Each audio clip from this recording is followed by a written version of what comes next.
பஞ்சமுக வாத்தியம். திருவாரூர் தியாகராச பெருமான் கோவிலின் பெருமைமிக்க கருவிகளில் ஒன்று பஞ்சமுக வாத்தியம். மிகவும் தொன்மையானது. இக்கருவி இன்று திருவாரூர், திருத்துறைப்பூண்டி ஆகிய 2 தலங்களில் மட்டுமே உள்ளது.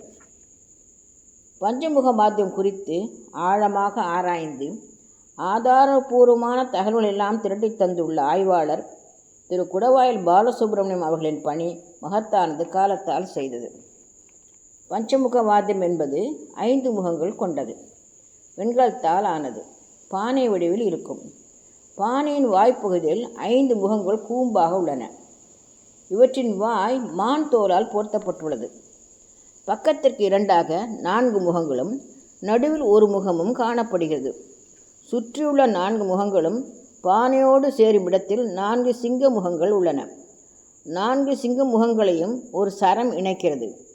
பானையின் நடுப்பகுதியும் வளையம் ஒன்றால் அலங்கரிக்கப்பட்டுள்ளது. சக்கரங்களில் இணைக்கப்பட்ட ஒரு மரச்சட்டத்தின் மீது இக்கருவி வைக்கப்பட்டுள்ளது.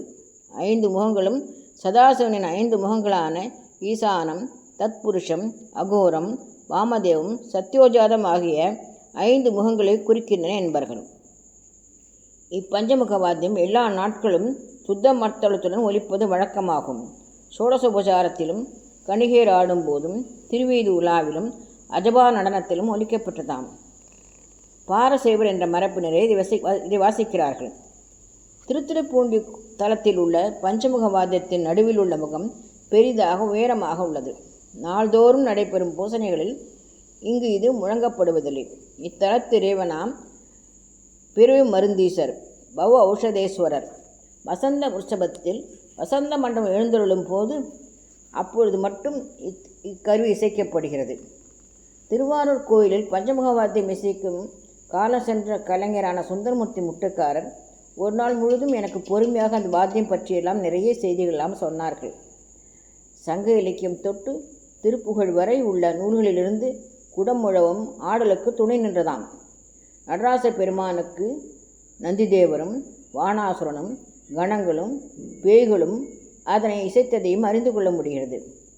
கல்லாடத்தில் இறைவன் ஆடலுக்கு துணை நின்ற 5 முகமுடைய முழவு தெரிகின்றது. சிற்பங்களின் துணை கொண்டு ஆராய்ந்தால் இக்கருவி கிபி 11-12ஆம் நூற்றாண்டுகளில் உருவானதாக தெரிய வருகிறது. பஞ்சமுக வாத்தியத்திற்கே உரித்தான சிறப்பு ஜதிகள் உள்ளன.